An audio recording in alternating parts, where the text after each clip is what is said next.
José Ferraz já está por aqui, Gutenberg, Vivi Siqueira. Estamos só aguardando aqui Rodrigo Piancó. Acredito que hoje vai ser mais uma live de muito conhecimento, de muita bagagem a ser dividida com a gente aqui. E espero a interação de cada um de vocês.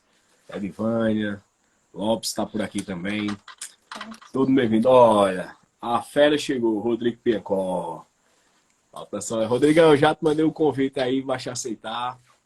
Jaine, minha querida, um cheiro no coração, como é que você está? Francisco, uma boa danada.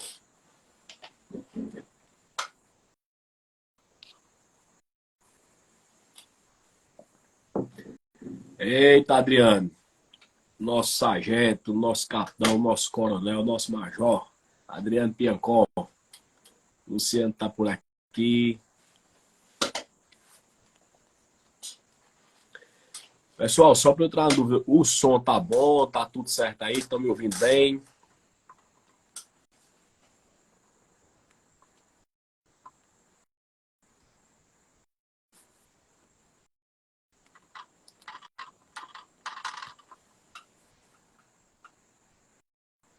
Francisco Cleito, meu querido. Rodrigão, te mandei o convite, deu para aceitar? Chegou. Tô vendo que chegou. Espera aí que eu tô aqui como é que tô filmando a parte errada. Tá que o meu a gente vai aguardando. Sim. Rapaz, é impressão minha ou meu computador tem o tal do esse meu telefone tem o Photoshop? Que uma imagem bonita apareceu aqui agora, um cara de óculos, todo intelectual na gravata. Você é bonito desse jeito mesmo. Não, de vovó que eu sou desse jeito, entendeu? Você quer ser um sertanejo arretado da molesta, você quer ser bom. E ela morreu aos 96 anos, não acreditando que ela era uma mulher muito verdadeira. Então eu acredito nela. Eu vou acreditar na sua avó também. Vou ser prova viva de que ela não estava só falando a verdade. Pessoal, todo mundo muito bem-vindo. Muito obrigado aqui pela interação. Vejo que muita gente já está acessando aqui. Vladimir, meu querido, já botou aqui 2 sertanejos calarrojados. Júnior Justo, enfim. A turma toda que já estava ansiosa, Rodrigo. E aqui, através das redes sociais, aquela expectativa toda. Graças a Deus, uma série, os tribunos do júri, né, do plenário, vem alcançando um patamar muito bom, até pelos nomes que aqui participam. Hoje, então, pessoal, a gente vai estar com o nosso querido Rodrigo Piancó, passar aqui por cima uma breve apresentação e depois ele fica bem à vontade. A gente...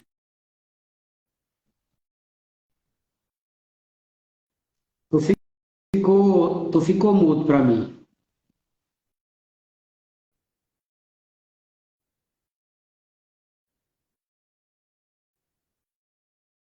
Tá sem som para mim, não sei se tu tá me ouvindo.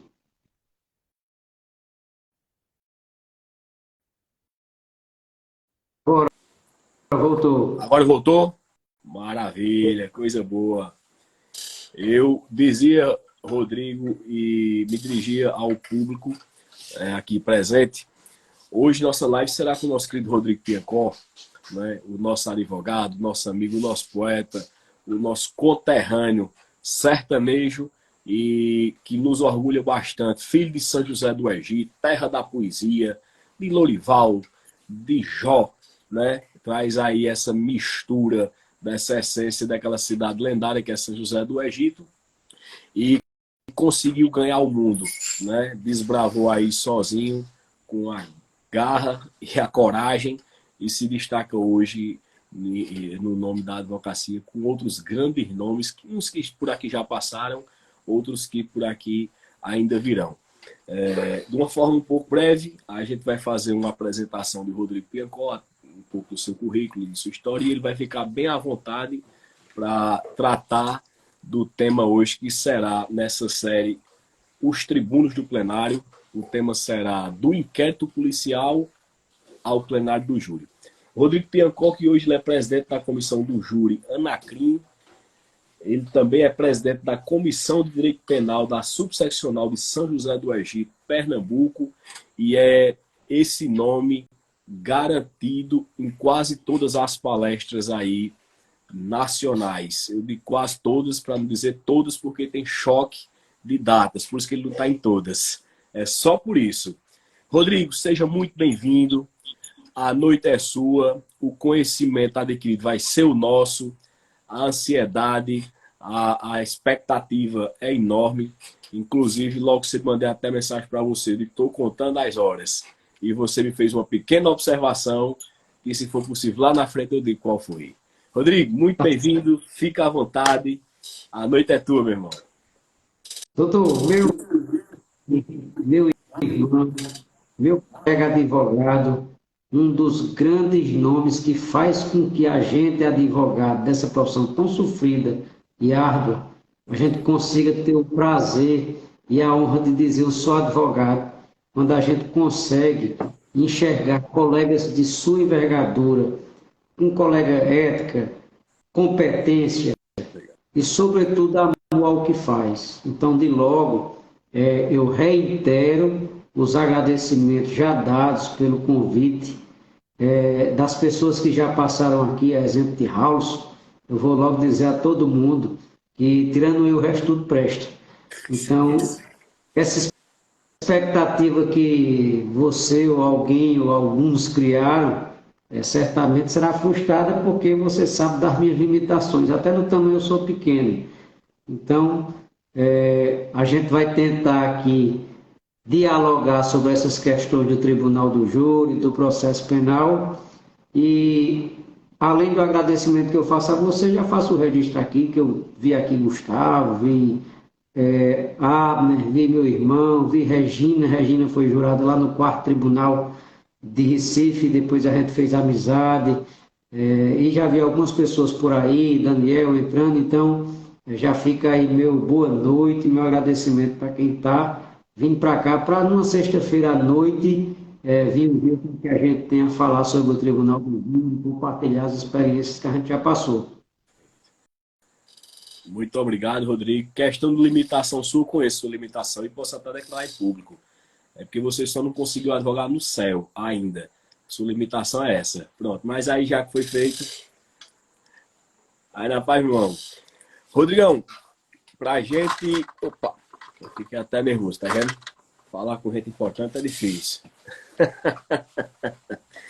Rodrigo, vamos, como diz o Matuto, começar pelo começo.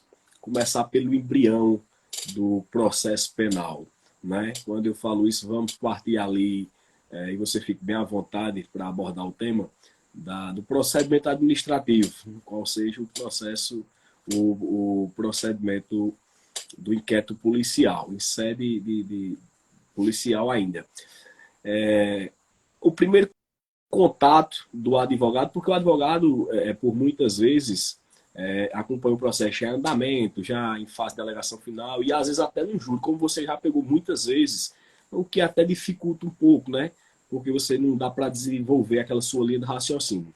Mas vamos partir, né, nesse primeiro momento aí, dessa hipótese de um processo que a gente se depara, o advogado, desde o fato ocorrido, tido como supostamente um crime numa sociedade. E aí quais são as nuances, e aí como é a forma de agir, o que é que você nos pode nos dizer assim, pela sua experiência fantástica aí, até por essa nova questão da cadeia de provas, a cadeia de custódia. Enfim, fique bem à vontade, estamos aqui para aprender, estamos aqui para perguntar, eu já estou com meu caderninho aqui, ó, meu caderninho da saudade, não passa ninguém em branco, porque aqui eu vou aprendendo.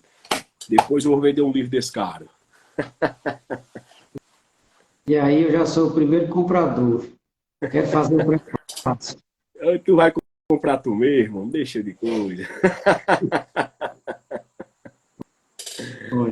Dudu, deixa eu falar. Com relação a esse negócio de inquérito, meu amigo Pena, outras pessoas, Pena é lá de São Paulo, um dos grandes advogados criminais que São Paulo tem. e uma pessoa que eu posso dizer que é um amigo muito querido, que acabou de entrar aí. Aprendi um negócio com pena, João Cleto, eu aprendi um negócio com pena numa das salas secretas, que eu tenho usado por aí, usei recentemente, eu não posso dizer exatamente, porque ainda é negócio que está caminhando, e talvez se falar o negócio ter problema, mas é uma das coisas que a gente aprende aí nessas palestras, nesses congressos que a gente segue na vida, que de logo eu tenho que dizer às pessoas, antes de falar de inquérito, de primeira fase ou de segunda fase, ou de fase recursal, de qualquer coisa, minha gente, pelo amor de Deus, vá se capacitar, vá se qualificar, procure congressos, procure cursos, procure palestras, procure eventos jurídicos, penais e processuais penais, ou da área que você estiver atuando, para você ser um advogado mais qualificado, porque essa ideia de que a gente, Dudu, sabe de tudo ou sabe de alguma coisa, não passa de uma ideia, e de uma ideia equivocada. Então, uma coisa que vai feito, nesse que eu estou dizendo, Pena entrou, me lembrou isso, uma coisa assim, foi 3 minutos de intervenção que ele fez, e isso aí marcou minha cabeça, e eu tenho utilizado isso muito, de uma coisa muito importante, que eu não quero falar agora, mas em outra oportunidade, inclusive, se a gente estiver junto pessoalmente, me pergunto que isso é relevante, muito relevante, por conta do tal do artigo 265, lá do Código Penal, e essa capacitação que os nossos colegas, eu tenho visto, eu viajo muito, foi que você disse aí, vou de um canto para o outro, e tenho dificuldade de ver alguns colegas, alguns advogados que militam na área, mas que não estão muito preocupados nessa qualificação, em estar ouvindo outras pessoas, outras experiências. Não adianta dizer que conhece o Código de Processo Penal de cabo a rabo, nem o Código Penal, porque a lei, ela, por si só, ela não se perfaz. Essa lei tem uns trejeitos, tem uma experiência, uma experiência que deu um resultado negativo. Isso aí evita que você ou cometa o mesmo erro que um colega cometeu, ou que você faça uma coisa positiva que alguém. Então, chega esse convite para que vocês conheçam aí esse mundo. A gente tem que, infelizmente, gastar dinheiro para se capacitar. O magistrado e o promotor, eles são capacitados pelo próprio Estado, porque o Estado quer e precisa, e a gente precisa jurisdicionar, todos nós, a gente precisa que eles estejam bem capacitados e qualificados para não errar. E a gente, eles pagam pelo Estado, a gente tem que ser do bolso da gente, mas tem que tirar para que a gente possa ter uma advocacia no nível mais acima, que seja qualificada, que você esteja numa sala de audiência, com um promotor, com um juiz, e eles olhem para você e enxerguem um bom profissional, enxerguem um profissional e lhe respeite por conta disso. O Gustavo está aí, meu querido amigo, Gustavo Macambira. Então, a primeira coisa, antes do núcleo disso que a gente veio falar, que eu diria era isso. Com relação a inquérito, a maioria das pessoas, quando a gente fala de inquérito comigo, não pergunta nem o que é que eu faço. Pergunta, o réu fala, é curioso. Como se o inquérito todo, e é assim que passa para a gente, como se o inquérito policial, para a gente que advoga para o suspeito, lá naquele procedimento administrativo, que o inquérito é um procedimento administrativo, o suspeito naquele procedimento, parece que ele só tem a voz, a vez e o lugar, por ocasião do interrogatório dele. Então o pessoal diz, e aí, Picó, a regra réu seu fica calado. Eu sempre digo, bicho, tu passar 5 anos na faculdade, para depois que terminar o curso, receber lá o diploma de bacharelado, e saber que tudo depende, depois disso aí nada mudou, tudo depende. Não existe essa ideia de que réu sempre fica em silêncio, nem réu sempre fala, tudo vai depender do caso concreto.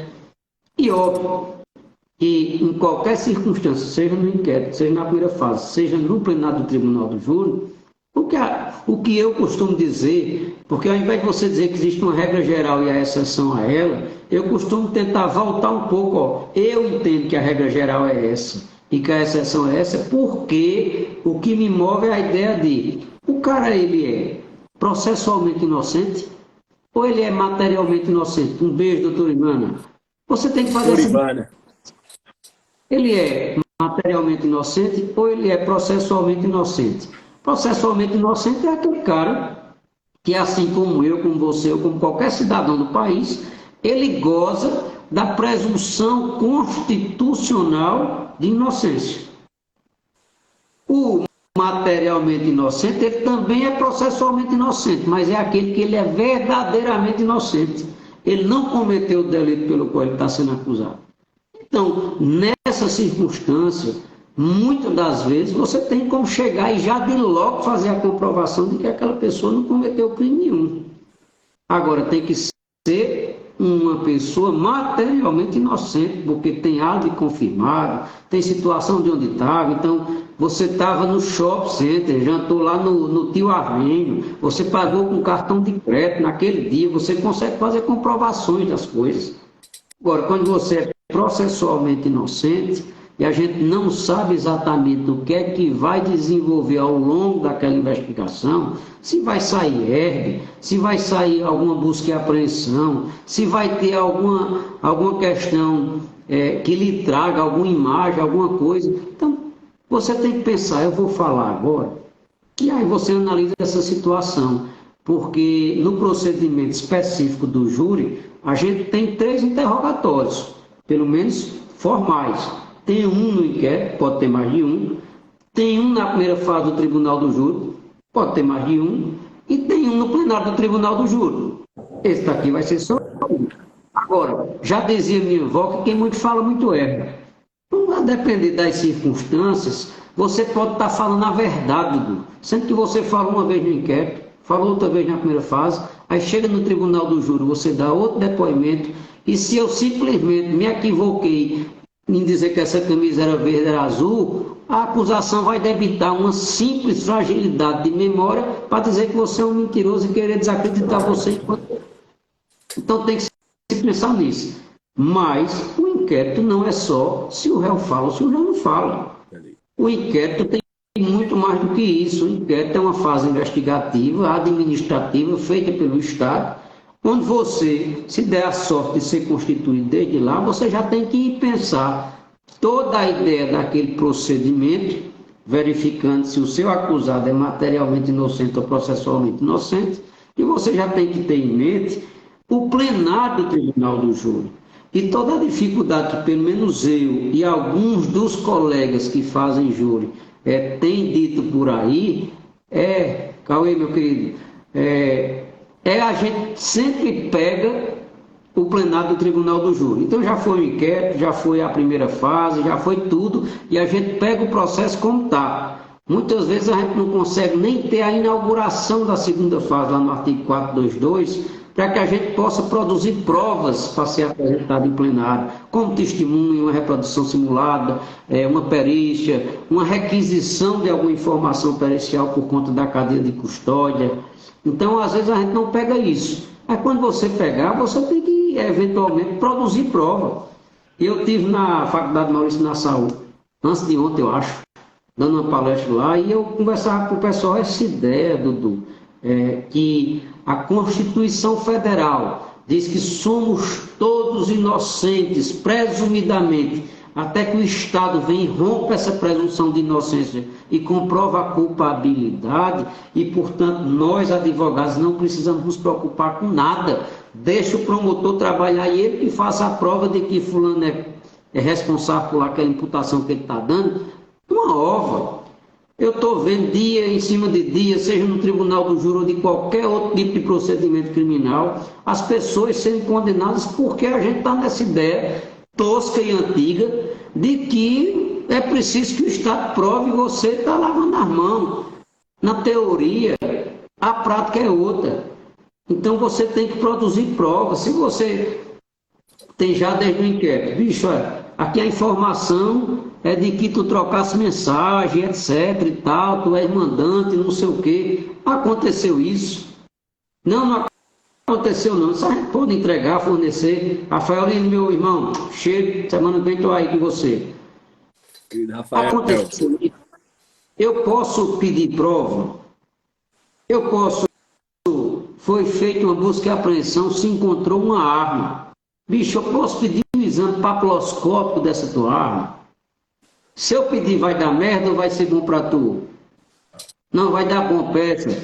Não, celular, teve conversa? Teve ou não teve? Eu posso pedir. Não, mas o meu, e o da outra pessoa que está dizendo que trocou contigo, eu posso pedir buscar a apreensão dos celulares? Posso pedir R daquelas pessoas? Posso pedir a tua? Posso pedir o que de prova pericial que possa, de alguma forma, comprovar que tu não és autor do crime? Porque você sabe, Dudu, que desde o inquérito policial até chegar no desaguador, que é o plenário do Tribunal do Júri, você sabe que o que a gente tem, em regra, no processo penal brasileiro, é testemunha. O meio de prova utilizado pelo Estado e pela defesa, um para provar que o outro fez, o outro para provar que não fez, é a testemunha. E a gente não está se preocupando com outras coisas que são possíveis de fazer desde o inquérito. Então você tem que saber o que é que vai fazer. E aí, falando de inquérito, o que é que eu faço? Sou contratado, o cara está sendo suspeito, foi chamado para ser ouvido, alguma coisa. Rapaz, faça aportar de logo no seu inquérito uma petição com a juntada de sua procuração e lá na sua petição dizendo: estou me habilitando, sei lá, o réu é Rodrigo Piancó. Rodrigo Piancó, devidamente qualificado, vem aqui e tal, requerer a juntada da procuração, ponto.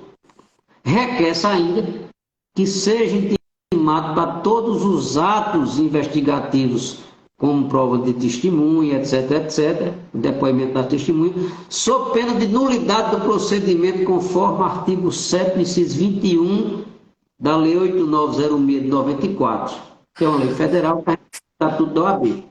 Lá diz que se você não for chamado para a inquirição e para a produção de provas, o procedimento é nulo, absolutamente nulo. E a gente sabe que o STF já disse que, embora o legislador tenha colocado como absolutamente nulo, o STF disse que não é absolutamente nulo. Mas você não está preocupado com o STF, está preocupado com o jurado lá na frente, está preocupado com o que vai ser apresentado para o jurado lá na frente. Porque a gente ainda patina muito naquela ideia do inquérito de que ao advogado não é dado o direito de ter acesso àquelas provas que ainda não foram produzidas, não foram efetivadas. E aí lê-se interceptação telefônica, se há alguma ação requerida e aguardando um despacho judicial, ele tira, ele desencarta aquilo dali do inquérito e ele entrega aquilo que está pronto. Mas por que é que a coisa é assim? Qual a razão de ser disso? Existe uma razão de ser para as coisas. Nada vem do nada para canto nenhum. Por que é que a súmula lá do Supremo, se a memória não me falha agora, súmula 14, diz que tudo que está encartado a gente tem direito, mas aquilo que ainda é diligência não está. Porque é para a gente não atrapalhar a investigação que o Estado está promovendo. Se eu sei que o delegado requereu e foi deferido uma interceptação telefônica de um cliente o risco que corre, e é normal imaginar isso, é que o advogado vai dizer: bicho, olha, tem uma interceptação telefônica tua, viu? Cuidado, não conversa merda aí no telefone. E aí eu estou frustrando aquela interceptação, eu estou frustrando aquela diligência e estou impedindo que o Estado possa produzir uma prova. Então é normal e regular que o Estado peça que a gente tenha conhecimento dessas medidas cautelares inauditas até parte do direito penal. Tá? Agora, eu consigo impedir que o delegado consiga produzir a prova, mesmo eu estando lá, de uma prova testemunhal. Eu já vi delegado dizendo isso: doutor, a ouvida de uma prova testemunhal, de uma testemunha, o depoimento dela é diligência em curso. Então, se é diligência em curso, o senhor não pode participar. Veja, mas eu lá, acompanhando o depoimento daquela testemunha, eu consigo impedir que o Estado, o delegado, produza a prova que ele quer produzir com minha presença lá? Não, não consigo. Porque as perguntas que ele fizer vão ser respondidas, as respostas que ela der, eu não atrapalho. Então, é uma questão ontológica de produção de prova e capacidade de alguém atrapalhar nessa produção. Não existe isso com relação à produção da prova oral, porque a gente não tem o condão de atrapalhar. Então, quando você requer que seja ouvido isso, Em tese, era para o delegado franquear. Até por telefone, doutor, eu vou ouvir fulano de tal dia. Se quiser vir, venha. Mas não fazem isso. Se não faz isso, a gente, em tese, tem uma nulidade dentro da colheita daqueles depoimentos e aqueles depoimentos vão subsidiar a deflagração da ação penal. Porque a ação penal ela é calcada na produção do inquérito, que indiciou alguém, diz que havia indício de autoria e materialidade. Rodrigo, como agir nesse caso, esse exemplo que você deu aí, justamente da oitiva da testemunha, certo? Delegado resistentes a essa presença do advogado. Como agir tecnicamente nesse sentido aí, já pensando no júri lá na frente, como você coerentemente já nos afirmou lá atrás. Veja, se for dessa forma que eu estou dizendo, eu protocolei a procuração, pedi que fosse intimado e não fui.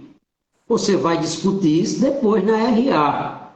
É o primeiro momento. RA é a resposta à acusação. Ou defesa prévia para aqueles procedimentos especiais, para quem gosta mais desse rigor técnico das coisas, né? Por exemplo, lei de drogas, o nome da resposta à acusação é defesa prévia. São coisas sinônimas, mas o legislador inventou de mudar para enterrar em prova e ser reprovado. Mas é a mesma coisa, né? Se for dentro dessa circunstância que eu estou colocando, na RA, você vai preliminar de ausência de justa causa para se deflagrar a ação penal. Por quê? Porque para se deflagrar uma ação penal contra alguém, é preciso o quê, Luciana Viana? É preciso que haja indícios mínimos de autoria e comprovada a materialidade. Concorda comigo? Perfeito. O promotor, a promotora denuncia alguém. A denúncia não está dizendo lá, olha, a materialidade está no laudo tanatoscópico de folhas tais, no inquérito, e a autoria estão nos depoimentos de fulano, fulano e fulano, que foram ouvidos na delegacia de polícia. Então, esses elementos que a gente chama de justa causa para se deflagrar ação penal, eles estão subsidiados pelo inquérito. De Irlândia. Se eu estou dizendo que o depoimento de Girlândia, de Ana, de Rangel e de fulano, que estão no inquérito, mas foram colhidos depois que eu protocolei minha petição para a procuração e eu não fui chamado, e eu estou dizendo que a consequência que a legislação deu é a declaração da nulidade daquele procedimento, eu estou dizendo que sem aqueles 4 depoimentos, não há justa causa, porque não há indicativo de indícios. Porque esses indícios estão calcados naqueles depoimentos que eu estou dizendo que estão nulos. Perfeito. Concorda comigo? Você está todo mundo acompanhando, se eu estou me fazendo entender.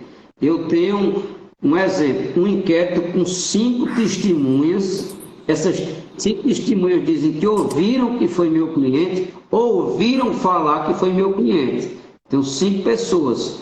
Todas elas foram ouvidas depois que eu cheguei no inquérito e aportei lá minha procuração pedindo para ser intimado para acompanhar as ouvidas. Eu não fui chamado para nenhum desses 5. Quando o promotor denuncia, o que alicerça a denúncia dele é um inquérito com esses 5 depoimentos. E eu vou dizer que cada um desses depoimentos é nulo, porque observou o artigo 7, inciso 21 da Lei 8906 de 94.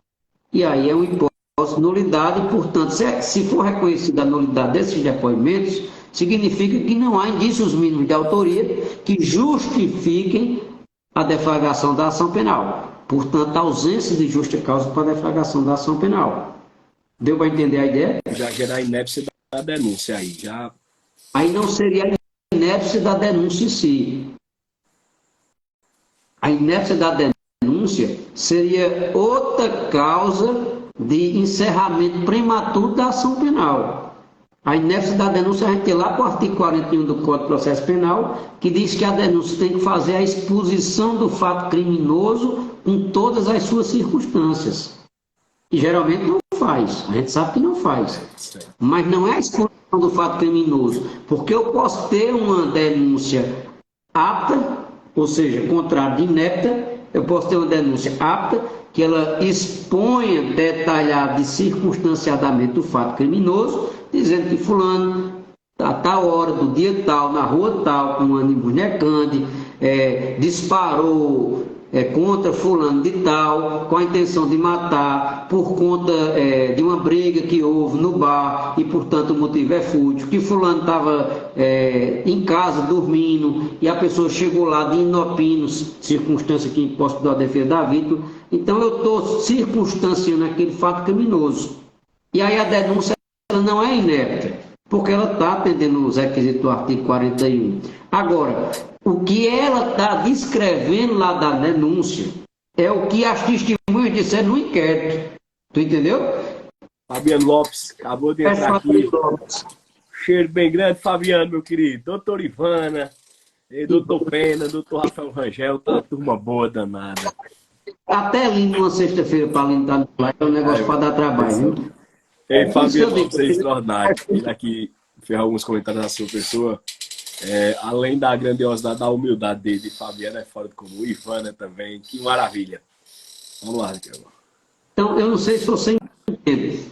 A petição, ela está circunstanciando o fato dito por criminoso, dizendo data, hora, dizendo local, dizendo motivo, de forma detalhada, e atende os requisitos do artigo 41. Vladimir, meu irmão. Agora, para que ela tenha narrado circunstanciadamente o fato, alguém informou ao promotor denunciante sobre o fato. Quem foi que informou isso? Foi o inquérito. E o que é que tem no inquérito? Depoimentos que eu estou dizendo que devem ser reconhecidos por nulo. Se não tem esses depoimentos, não é uma questão de inépcia da inicial, mas ausência de justa causa. Porque eu não tenho nada que traga os indícios mínimos de autoria para que se afora aquela ação criminal. Deu para entender agora? Então, nesse caso, fragiliza já a justa causa. Perfeito. O ponto seria isso, justo. Que é outra hipótese de encerramento prematuro da ação penal. Uma inépcia da inicial, o outro é ausência de justa causa, que pressupostos processuais para a deflagração da ação. Que aí, tecnicamente, a gente ia falar de questões de procedimentais, de procedibilidade, sei lá, hoje no estelionato, no 71, é preciso da representação expressa da vítima, antigamente não era. Então é uma condição de procedibilidade da ação penal. Se vier uma denúncia bem direitinha e não tiver isso, não significa que a denúncia é inépcia, significa que falta pressuposto processual para o aforamento, mas não é inépcia. Entendeu? Muito bom. Passando essa fase, Rodrigo, vamos partir aí da denúncia, instrução processual penal, a própria audiência. Me conta aí quais dificuldades que a gente encontra. Muitas das vezes, isso é comum, é que você, pela sua experiência, também já pegou aí processo que a instrução rende demais e é preciso uma nova audiência de continuação, e aí o que fazer entre uma e outra, vamos esperar cada caso, enfim, como interrogar, como fazer as perguntas corretas, enfim. Vamos por esse mundo aí agora. Muita gente já tem mandado perguntas aqui nesse sentido. Eu estou aqui com o computador, tirando para as perguntas, meu caderno de lições, que eu faço a tarefinha de casa. O que vocês vão dizendo aqui, eu vou anotando. Doutor Ivana, um cheiro. E vai dizendo aí. Quem estiver vendo aqui, eu e Dudu, duas coisas. Primeiro, façam perguntas aí se tiverem dúvidas, que Dudu anota, se eu conseguir enxergar o texto, e também respondo. E quem quiser, pega esse pitoquinho aqui que eu chamo de aviãozinho ali e manda para os outros para me assistir também. Ótimo. Tá? A gente já faz esse requerimento formal aqui. Requerimento formal, pede deferimento. Vê, quando a gente fala primeiro eu faço, sobreveio uma denúncia, e aí a gente tem algumas coisas para se pensar sobre esse procedimento. Tudo, eu vou rodar e vou pedir para que você reflita sobre se esse cliente ele é processualmente inocente ou é materialmente inocente. A partir daí é que você vai começar a traçar as possíveis estratégias que você tem para aquele processo. Então, veja, Se você for lá naquele inquérito, desde lá foi contratado, e chega agora para fazer a resposta à acusação, e você já tem aquele feeling, Dudu, que é um caso que fatalmente vai desaguar lá no tribunal do júri, você tem que pensar, eu vou esgrimir todas as minhas armas agora? O que é que eu vou fazer para essa primeira fase? Eu vou guardar, porque veja, é uma coisa que a gente não tem esse discernimento e o judiciário passou a não ter também por conta da praxe. Mas o procedimento do Tribunal do Júri hoje no Brasil ele é completamente subvertido por uma questão de tempo e dinheiro. Por quê? Se a Constituição Federal diz que os crimes dolosos contra a vida, tentados ou consumados, eles têm como desiderato final o julgamento pelo júri e só é encerrado na primeira fase em situações excepcionais, quando há uma questão de uma prova cabal de que o fato não existiu ou de que o acusado não é o autor do fato, aí acontece aquilo que a gente chama de absolvição sumária.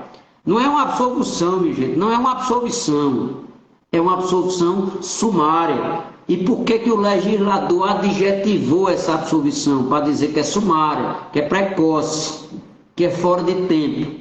Porque a competência natural dos crimes dolosos contra a vida é ser julgada pelo conceito de sentença. Agora, se ficou devidamente comprovado que não houve o fato, ou que a pessoa não foi o autor do fato, aí você não tem como jogar aquela pessoa para ser julgado pelo conceito de sentença. Mas não espere que haja uma absolvição sumária quando tem uma pessoa dizendo que foi e outra pessoa dizendo que não foi, porque aí não compete ao juiz julgar.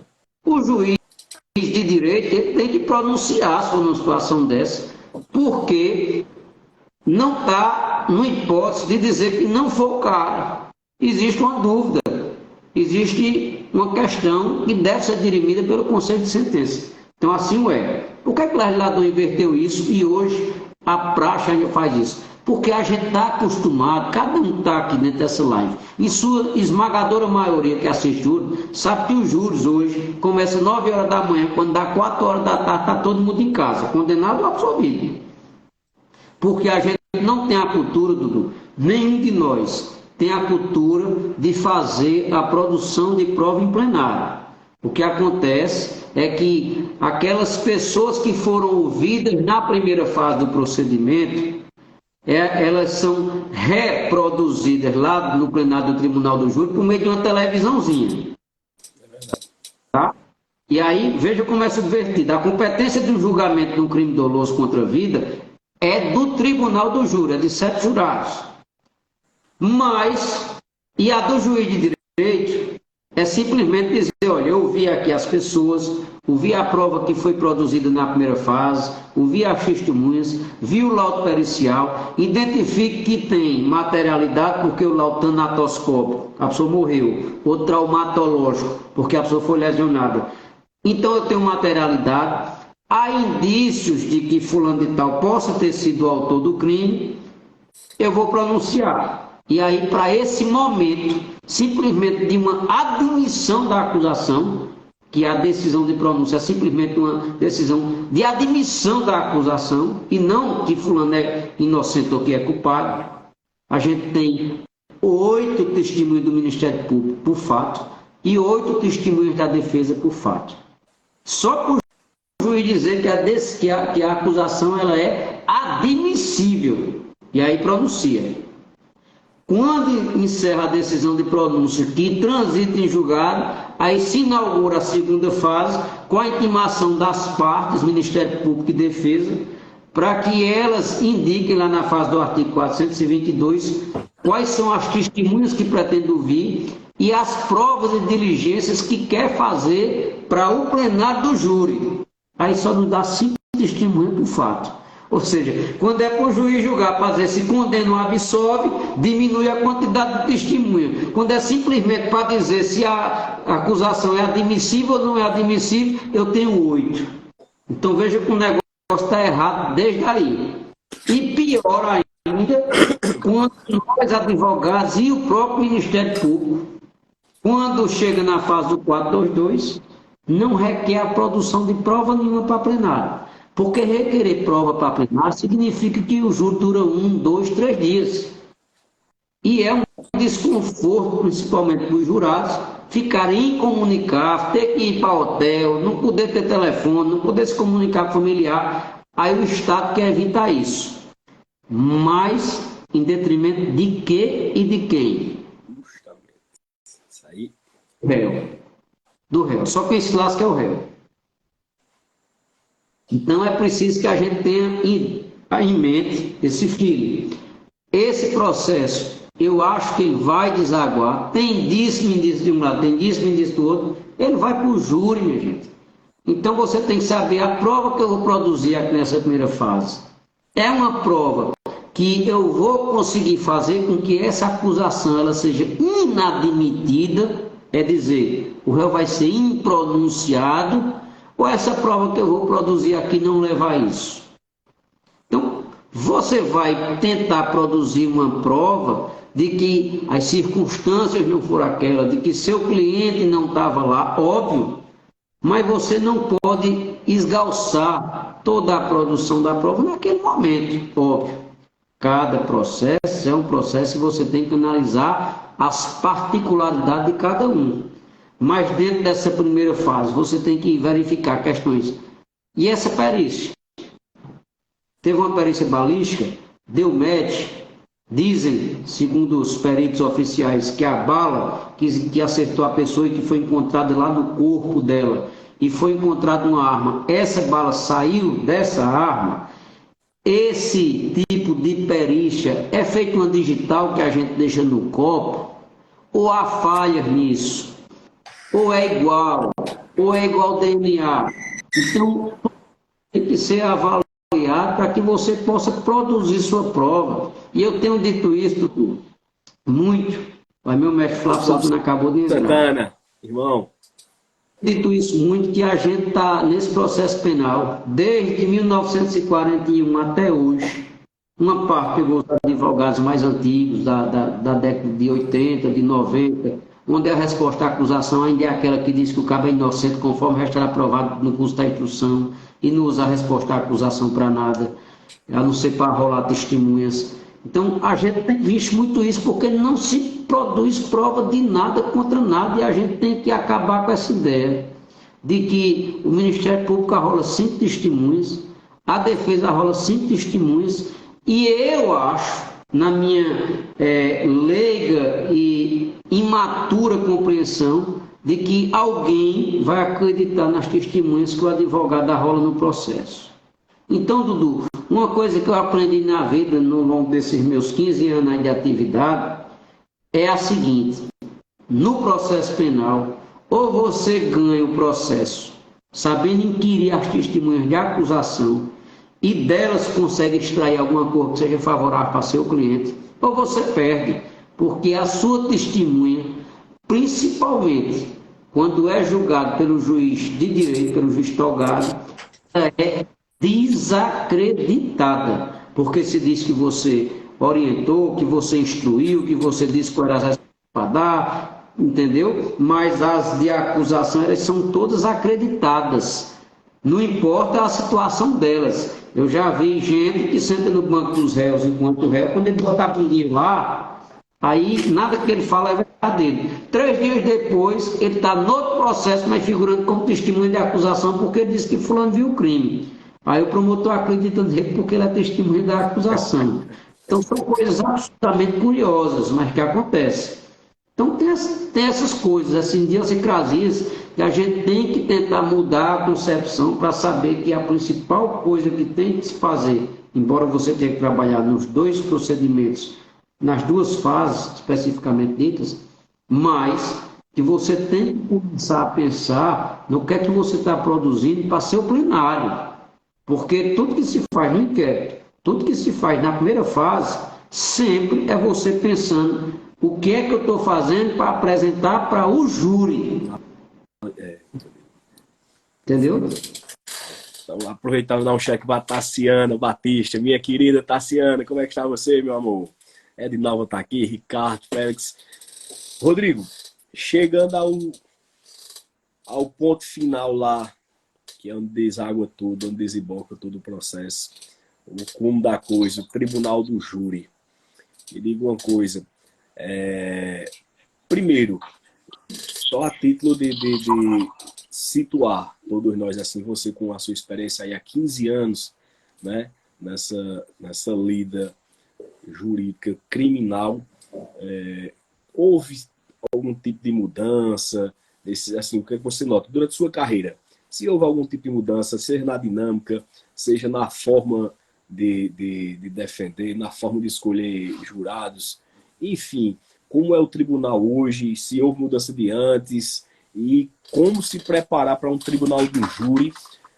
Eu digo não por júri perfeito, porque eu particularmente não acredito na perfeição em si, mas para alcançar o máximo, pelo menos tentar buscar ali a melhor performance, a melhor efetividade do trabalho, né? Aquela história que eu digo sempre assim, olha, não é advogar bonito, é advogar com eficácia, né? Logicamente sem garantir nenhum resultado, porque nosso trabalho é um trabalho meio, mas que depende muito do advogado, muito, muito mesmo, suas habilidades, suas experiências, porque veja, como você bem disse aí, não é só saber o Código de Processo Penal, o Código Penal, e certas habilidades, o dia a dia, como você bem disse aí, na teoria a prática é outra, ou na prática a teoria é outra.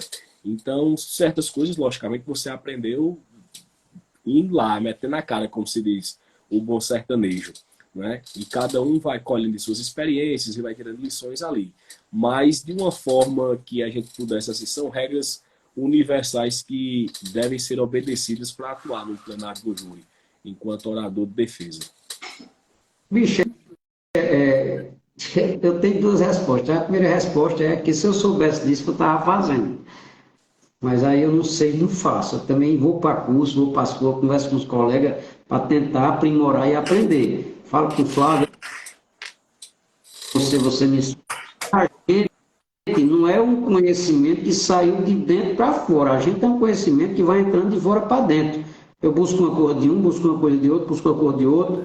Quando você vai para o livro, você está buscando uma coisa de outro, escrever o livro. É porque a gente não escreveu o livro. E acho que é difícil para advogado escrever livro, porque a gente está sempre patinando entre uma coisa e outra, e a gente não pode ficar engessado nos próprios livros, nos próprios escritos, porque senão a gente vai ser pego, feito no caso da Boate Kiss, o promotor desdizendo que escreveu a vida todinha, e o cara não pode mudasse agora, foi escrevesse 20 edições de um livro dizendo que dólar eventual é isso, e agora está dizendo que não é mais.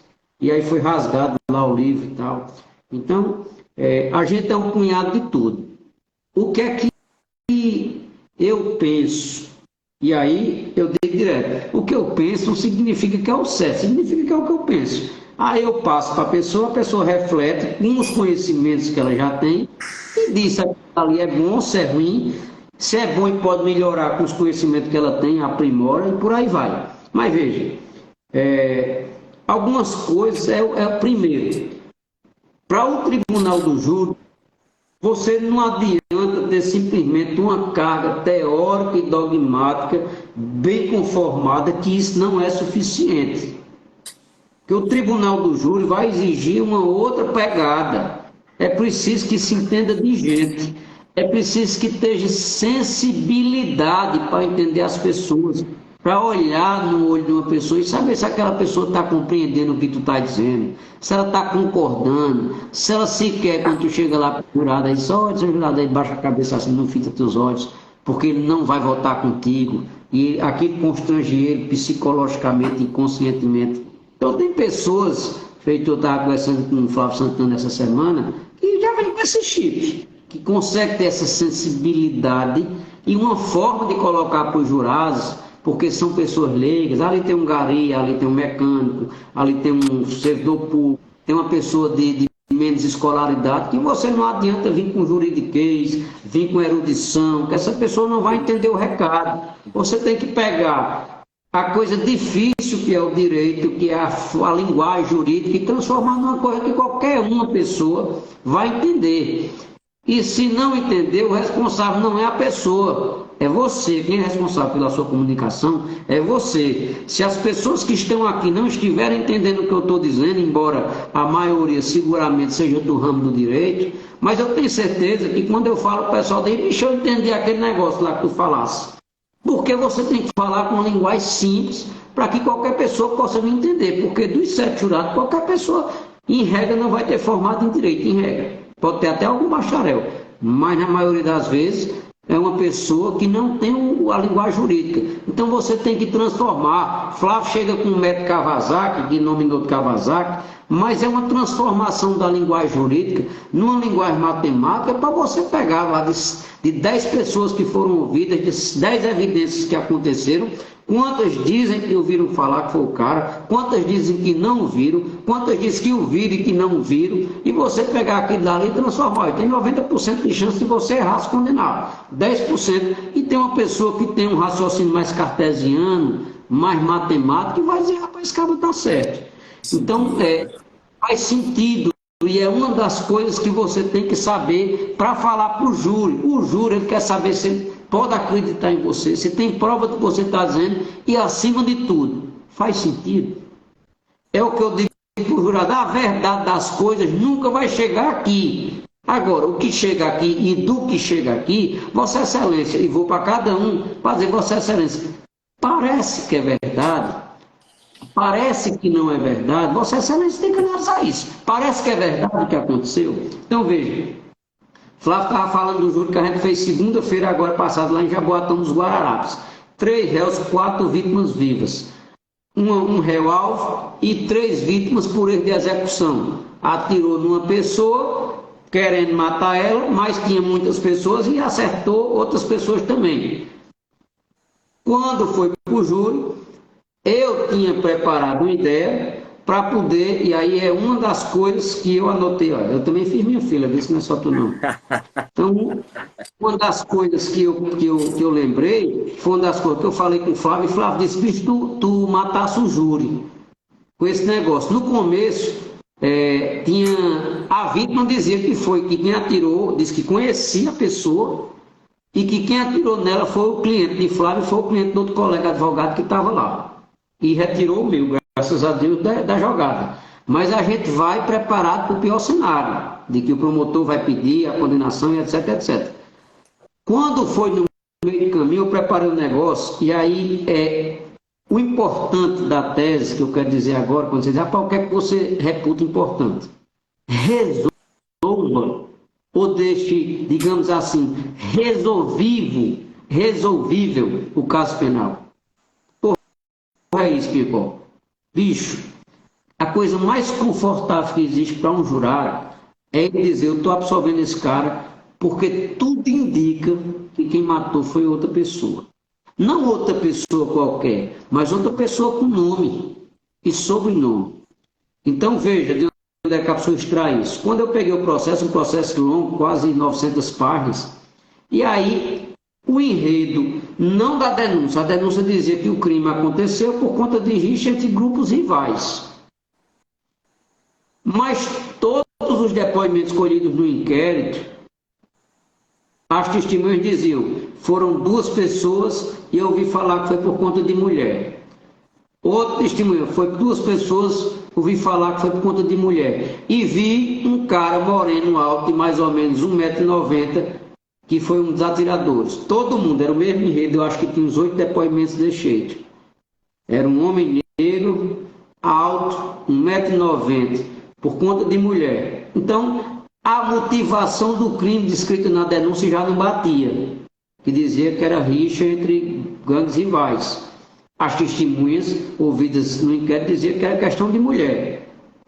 E aí, no final, obrigado, e aí, no final de tudo, logo quando aconteceu o fato, aí é puxado o prontuário do meu cliente, do cliente de Flávio e do cliente do outro advogado. Mas também a vítima tinha dito, olha, teve um cara que me ameaçou de morte, chamado fulano de tal, porque ele começou a ficar com a minha namorada e ele achava que a gente estava tendo alguma coisa com ela e me ameaçou de morte. Opa! Aí quando eu pego lá, aí a polícia pegou o prontuário do cara, estava lá no processo. Quando você pega o prontuário, tem o nome do cara, tem todas aquelas informações, cor, da altura, não sei o que, não sei o que. Quando eu pego a altura do cabo, 1,87 m, o cara moreno e com um cavanhaquezinho. Aí quando eu olho um depoimento, que foi o cara do dono do bar, aí ele disse que ouviu falar que o cara que atirou era um moreno, alto, por volta de 1,90 m, que usava cavanhaque. Quando eu peguei esse negócio do cavanhaque, eu saí, eu faço o slide, né, as apresentações, então eu joguei os depoimentos que era por conta de mulher. Depois eu peguei todos os depoimentos mostrando que todo mundo dizia que era um caba alto e negro. Aí depois fui, apertei e saí lá o depoimento do dono do bar. E faz aquela projeção, igual o Jornal Nacional, com cavanhaque. Aí quando eu aperto de novo, eu boto a foto do cara lá e clique de novo, aí vem esse negocinho aqui do cabo com cavanhaque, 1,90 m. Depois clique de novo, aí mostra a própria vítima dizendo que teve uma desavença com o cara ameaçou de morte. E eu olho para o jurado assim, tá ali na tela quem tentou matar o rapaz. Agora é traficante, perigoso, não sei o que, papapá. Agora ele tem 3 bestas aqui sentados. Inclusive, embora tenha se pedido a absolvição do meu cliente e do cliente Flávio, óbvio que eu não trato de cliente. Eu não uso essa palavra no júri porque você mercantiliza. Mas uma injustiça aqui condenando esse menino é uma ameaça de injustiça contra mim, contra Vossa Excelência, contra seus filhos. Então tem que se absolver, não o meu e o de Flávio, porque foi pedido pela promotoria. A justiça aqui não pode ser pela metade, não. E a gente foi em busca da absolvição do cliente do outro menino, eu e Flávio. E a gente ganhou o júri e absolveu todo mundo lá. O que é que eu estou querendo dizer com isso? Não só diga que não foi o seu, mas consiga achar no processo uma indicação de quem pode ter sido o autor. Porque só é promotor e digo para o jurado, o recado que vai dizer é, polícia, vai investigar melhor. Promotora, manda para a polícia, porque quem cometeu isso aqui está na rua e tem 3 bestas aqui, geralmente pobre, tal, preto, não sei o que, acabou-se, foi absolvido. Então, uma das coisas fundamentais que eu tenho para dizer aqui é, arrume alguém para ter cometido o crime. Perfeitamente.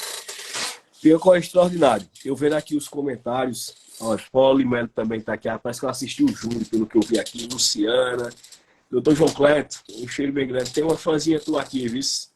A mais linda do mundo e mais inteligente, chamada Letícia Moraes, minha menina. Entrou aqui, eu já vi que ela estava te assistindo. Ela perguntou logo cedo. Passei na escola dela, ela disse, vai ter, papai, se eu, quando sair do treino, vou assistir. Ô, Rodrigão, me diz uma coisa. Olha, aqui é ser bom. Minha sogra Verônica Xavier, isso aqui é gostar da gente, né, Rodrigo? Isso aqui é gostar da gente.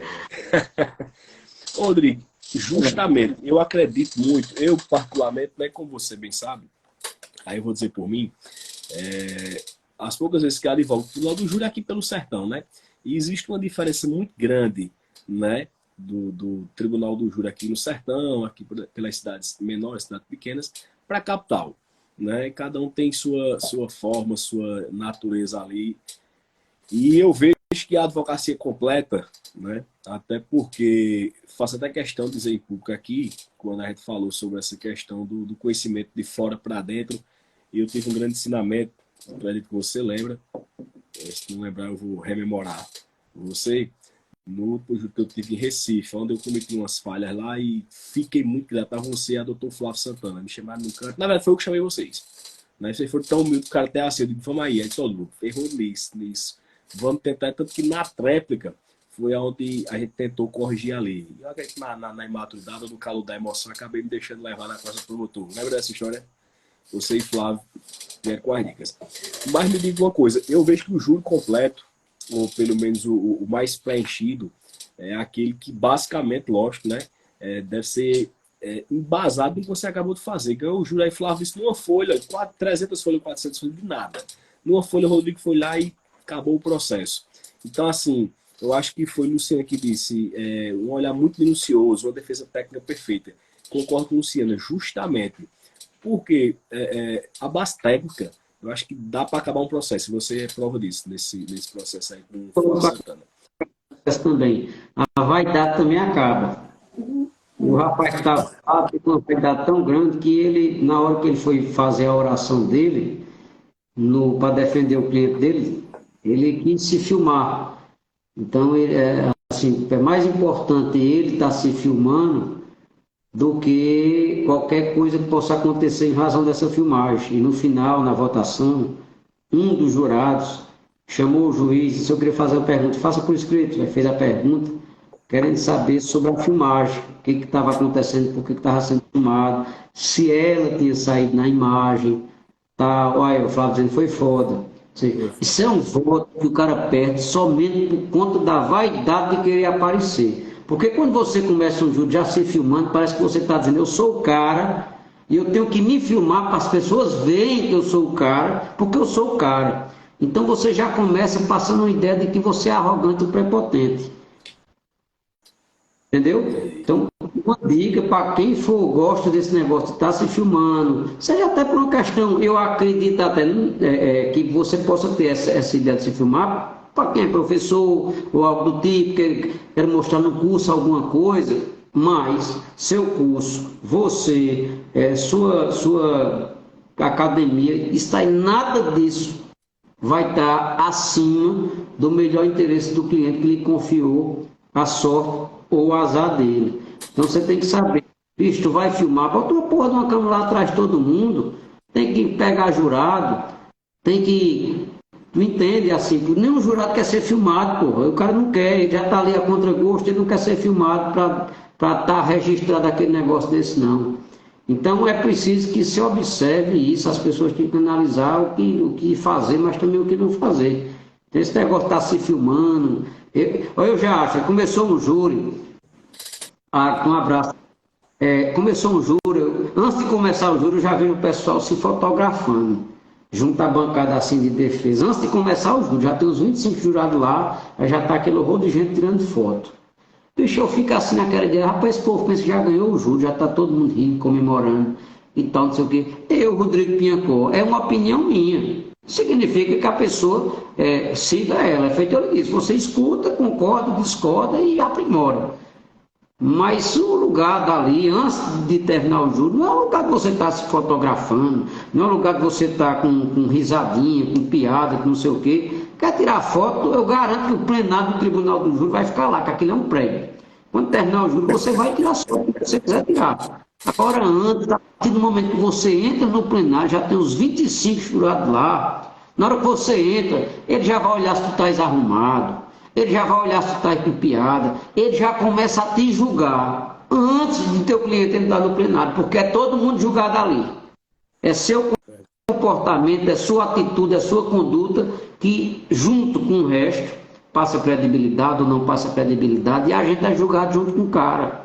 E é julgado por uma pessoa leiga, que pode julgar simplesmente porque o cara é negro, porque o cara é tatuado, porque o cara é cheio de brinco, porque o cara é assim, porque o cara é assado, eu não gosto de branco, eu não gosto de galega, eu não gosto de negro. E ele não diz porque ele fez isso, ele só bota sim ou não. Então é preciso que a gente tenha em mente que quando você recebeu a procuração de uma pessoa para falar por ela e vai lá para o tribunal do júri, é preciso saber que acima de tudo e qualquer coisa está os interesses dela. Aí depois vai vir o seu. Nessa mesma toada ainda, Rodrigo, além da técnica, dessa forma de comportamento no tribunal do júri, aqui no Sertão é muito comum, né? Alguns advogados, e eu até me incluo aí, além da técnica, a gente levar esse contexto mais na fala, um contexto mais emotivo, uma coisa mais assim, coisa que eu não vejo muito na capital, eu acho que é uma coisa mais técnica. Pelo menos há poucos parece que eu estive por aí e vejo que você extraordinariamente se sai muito bem, tanto na técnica quanto nesse discurso mais acalorado, de forma elegante, logicamente, né? Porque como a gente sempre diz, né? Ali o embate ele é sempre institucional e nunca pessoal. Quando eu digo um debate acalorado mais elegante, dentro dos padrões de respeitabilidade, né? Enfim, de uma ética, né? Elevada, de uma forma até republicana, se torna até mais charmoso o júri, né? Aí você nos faz lembrar, eu faço até lembrança aqui, é o saudoso José Rabelo de Vasconcelos, né? De sua terra, diz que era um advogado extraordinário, né? Que tinha essa forma de atuar. Aí o que é que você me diz assim, a nós todos, você nos diz assim, dessa mistura, então se essa separação é necessária, o júri ele deve ser estritamente técnico, ou seja, se pegar os autos, ou então a gente trazer muitas coisas, né, que alguns produtores entendem como periféricas, eu acredito que algumas coisas que não, para dentro do júri também, em busca fantasiosa verdade real. A gente sabe que não tem ali, mas vai buscar o máximo. Rapaz, veja, isso é curioso. Vou voltar porque está mais recente, é estudo de segunda. Tem lá com o método não a gente tem um método mais ortodoxo. Então, eu fui por uma linha e eu tento passar ou pavimentar o caminho com várias formas de fala. Por quê? Eu tenho 7 pessoas, preciso de 4. Tenho 7 jurados, eu preciso de 4. Sendo que vai ter um jurado que vai ser mais sinestésico, outro que vai ser mais auditivo, outro que vai ser mais visual, outro que é mais emotivo, outro que é mais racional, outro que quer que você entregue o depoimento e pegar assim, sentir as chagas e ler, outro que quer. Então, você não pode chegar simplesmente com uma linguagem técnica, porque você vai talvez atingir 2 jurados que compreendem bem a linguagem técnica, mas pode ser que os outros jurados tenham mais uma Resistência, né? resistência para isso e consiga compreender melhor, ou pelo menos se movimente o raciocínio dela por uma questão mais emotiva. Então, é preciso você tentar pavimentar o caminho ou caminhar por esse caminho de forma a tentar atingir o maior tipo de pessoas possíveis. Então, eu tenho que atingir uma emotiva, tenho que atingir uma mais racional, tenho que tentar entender o que é que passa na cabeça. Então, veja, quando eu comecei o júri, já estava com pedido de absolvição do meu cliente, como era que eu ia falar, o tempo que eu ia falar falando do meu?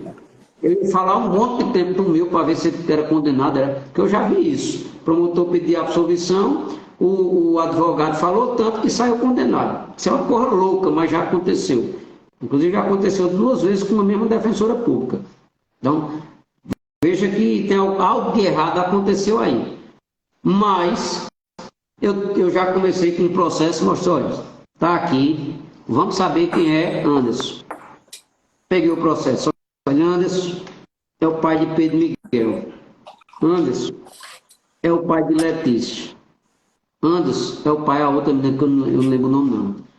Anderson é o pai dessas pessoas. Aí peguei o nome do cara lá, todo fichado, a carteira de trabalho, Anderson é o empregado da empresa tal, Anderson é o empregado da empresa tal, Anderson é isso. Gente, a gente está jogando um trabalhador, pai de família, Anderson é essa pessoa. Então veja, se o cara fez, se não fez, eu estou pelo menos tentando abrir o cara para dizer, eu não estou julgando um malandro. Isso é emocional. Para depois você ir com uma questão mais técnica, para você tentar atingir todos os públicos. Porque cada pessoa vai ter um jeito de raciocinar. E a gente tem a obrigação funcional, se vai trabalhar lá no tribunal do júri, de entender isso. E não adianta a sua arrogância de achar que sabe das coisas e achar que não é meu jeito, vai ser esse. Deu o que der, não. Deu o que der, não. Porque se tiver alguma coisa errada, quem vai se lascar com o teu erro, com a tua prepotência, com a tua arrogância, com a tua deficiência, ou seja lá o nome que queira dar, não é você, é o réu. Então tem essas questões. Veja,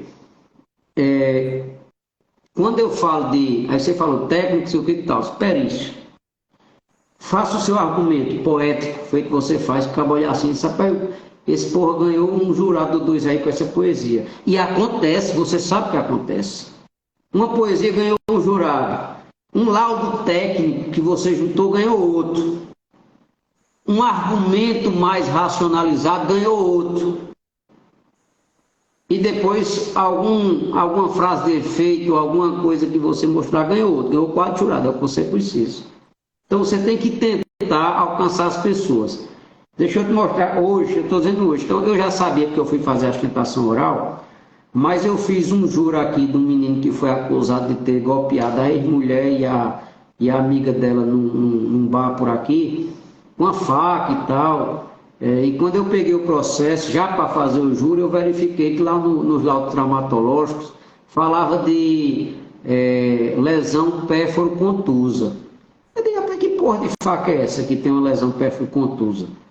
Peguei e mandei o laudo para um perito. Digo, meu irmão, que porra de lesão é essa? E o menino está dizendo que foi com a chave de carro. Aí eles, qual é a chave? Um Gol 96, que é aquela chave que é pontiagudazinha e tal, não sei o quê. Ela disse, bicho, essa lesão descrita aí no laudo, ela pode ter sido ocasionada por uma chave de carro. Aí ele foi, analisou, disse, pode. Se eu quero um laudo. Aí o cara foi emitir um laudo para mim, eu juntei lá no artigo 479 e fiz o júri. Ganhei o júri e o Ministério Público entrou com recurso dizendo que a decisão dos jurados era manifestamente contrária à prova dos autos. Quando foi ter o julgamento, eu fiz a sustentação oral, o relator estava dando provimento ao recurso do Ministério Público para submeter o cara ao novo julgamento, e o revisor pediu visto, porque eu fiz a sustentação dizendo não precisa acreditar em quem disse nada, basta assistir o vídeo que o crime está filmado e ver o laudo técnico que foi juntado no processo. E aí, eu vou mostrar aqui que eu recebi hoje a publicação do acórdão. Não sei se dá para ver aí. Dá para ver aí, Dudu? Não, se aproxima mais um pouco. Aí sim, aí já. Todo mundo tá aí. Pesquisa de caracterização do Instituto da Desistência Voluntária não é desarrazoada, ou, na expressão da lei, manifestamente contrária à prova dos autos. Está vendo aí? Sim, uma que esta corroborada pela prova pericial acostada aos autos e por uma filmagem do sistema de segurança do estabelecimento que captou o ocorrido. Decisão mantida aqui. Recurso ministerial desprovido. Então, veja, o que fez com que o desembargador, revisor, discordasse do relator, que ia submeter o cara ao novo júri, e tenha sido acompanhado pelo outro desembargador, que a gente chama de vogal, foi um laudo técnico produzido pelo perito criminal contratado pela defesa, que dizia que o instrumento do crime era compatível com a chave de carro. E o que os três desembargadores ficaram discutindo lá era quem golpeava com a chave de um carro jamais estava com a intenção de matar. Entendeu? Então, veja, é a questão técnica é preciso que a gente procure usar, porque é mais um dos argumentos. O Eudo Lobo, grande médico psiquiatra que já trabalhou conosco. Outro, você precisa de médicos. No caso da Tamarineira, doutor Eudo, é aquele médico que fez a perícia lá no Adélio Bispo, que esfaqueou Bolsonaro, e que ele chegou à conclusão de que ele era inimputável e a Justiça Federal assim entendeu.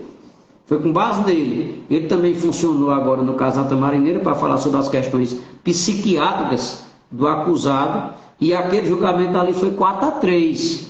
Seguramente, muito por conta do depoimento que ele prestou lá em plenário, junto com um professor dele, que ele também arrolou, que é professor da USP, um médico já renomado, antigo e tal. Então tem que estar atrás dessas questões técnicas, porque a gente tem 7 jurados, cada um com uma concepção de vida diferente, cada um com uma forma de raciocinar as coisas diferente. Então, um laudo técnico pode ganhar 1 ou 2 jurados, uma poesia pode ganhar 1 ou 2 jurados, uma arguição mais de uma frase de efeito pode ganhar outro, e no frigir dos ovos você arrumar 4 votos é o que você precisa. Não é preciso pensar isso. Diga mais aí pra gente. Perfeito. Ô Rodrigo, esse teu raciocínio aí, ele até desperta a gente para que a gente entenda que o direito penal, principalmente, né? Ele deve aí fazer links com outras ciências. Por tudo que você falou, fiquei observando aí ciências sociais, psicologia. Eu converso muito. Tem um promotor que eu tenho muito respeito. Na verdade, 2. Um eu tenho mais contato, o outro nem tanto. O doutor Aurenildo é um sobrinho lá de São José do Egito, de sua terra. Na verdade, os 2 são de sua terra. né? E o outro é o Dr. Romero Borges. Romerinho, como a gente chama. E vez por outra, conversando com o Romerinho, a gente fica muito atento nisso, a questão de se adaptar ao público, né? Porque às vezes tem defesa ou acusação de uma forma muito engessada, um padrão só de advogar, um padrão só de fazer sustentação oral, um padrão só de acusar. E foi o que você bem já veio detalhando aí. E de uma forma que despertou, foi isso. Me diz aí, como é que você vê essa relação do direito contra a ciência, o direito criminal mesmo, a importância de você beber outras fontes. Você disse muito bem, olha, tem que ter médicos, tem que ter peritos, inclusive renomados mesmo, de nome já no mercado aí, até para dar credibilidade à defesa, assim quando for arrolado por eles, né? Pela defesa. Me diz aí as principais ciências que devem rodear, né, o direito criminal e efetivamente buscar um resultado favorável e satisfatório aí no plenário do júri, principalmente. Veja, de uma maneira geral, eu não posso nem lhe dizer qual é o outro ramo da ciência que a gente tem que trazer. O caso criminal é quem vai nos dizer o que é que a gente precisa. Então, você veja, e aí você tem que saber de onde é que você vai tirar as teses. O caso da Tamarineira, que é com aquele rapaz que bêbado, drogado, furou o sinal vermelho lá em Recife, a 108 km por hora, abarrou um veículo e acabou ocasionando a morte de algumas pessoas e lesionando outras. Aí você diz, rapaz, o que é que tem a ver de psiquiatria nesse negócio? Porque todo mundo diz, bicho, o cara estava cheio de cachaça, drogado, 108 km por hora numa via de 60, fura o sinal vermelho e mata a gente. Você vai dizer o que sobre o fato? Então, quando a gente fez um júri que foi capitaneado por Raul Ferraz esteve aqui, eu acho que foi sexta-feira passada. E Raul se muniu não só de questões técnicas, mas de bons colegas. Muita gente participou na idealização e tal. E a ideia, né, você ter o estrado do negócio. Pô, se o fato, o miolo do fato, ele não lhe atende, porque o fato está filmado, ele está provado. Então, veja, você tem um fato e você tem o autor do fato. Então, o que é que tem a se dizer sobre o autor do fato? Então, veja que você tem que se deslocar e para isso aí você tem que estar com a cabeça aberta para olhar o processo. De longe, tem que ter aquela vista alongada para você ver. A gente só sabe que está numa ilha quando sai dela. Mas se você estiver em Fernando de Noronha, feito eu já fui uma vez, para fazer inclusive uma perícia, você não, bicho, parece que você está em Porto de Galinhas, você não sabe em nenhum momento que você está numa ilha. Você só sabe que está em Fernando de Noronha, que aqui dali é uma ilha, em dois momentos. Um quando o avião chega, outro quando o avião sai. Fora disso aí, você não tem a menor noção de que você está numa ilha. Você acha que está em Tamandaré, que está em Porto de Galinhas e coisa parecida. Carneiros, entendeu? Então é preciso que você saia do processo para tentar alcançar coisas. Não? Aí você pega, pô, o cara... uso inveterado de múltiplas drogas há muito tempo, internamentos longos para tentar sair desse vício, etc, etc. E a Organização Mundial da Saúde, segundo os psiquiatras, segundo a própria organização, diz que esse tipo de comportamento leva você a uma inimputabilidade ou uma semi-imputabilidade. Isso é tese? Isso é tese.